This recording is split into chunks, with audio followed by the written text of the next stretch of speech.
The National Weather Service in Mount Holly, New Jersey has issued a severe thunderstorm warning for east central Sussex County in northwest New Jersey until 2:15 p.m. At 1:46 p.m., National Weather Service Doppler radar indicated a severe thunderstorm capable of producing quarter-size hail and damaging winds in excess of 60 miles per hour. This storm was located near Sussex, or 11 miles northeast of Newton, and moving east at 10 miles per hour. Other locations in the warning include but are not limited to Hamburg and Highland Lake. This is a dangerous storm. If you are in its path, prepare immediately for damaging winds, large hail, and deadly cloud-to-ground lightning.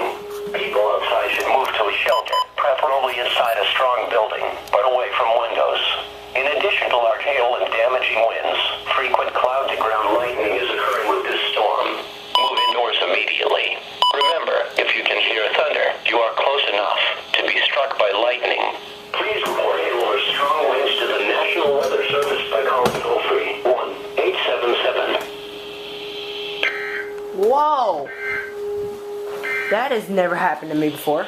The National Weather Service has issued severe thunderstorm watch number 400.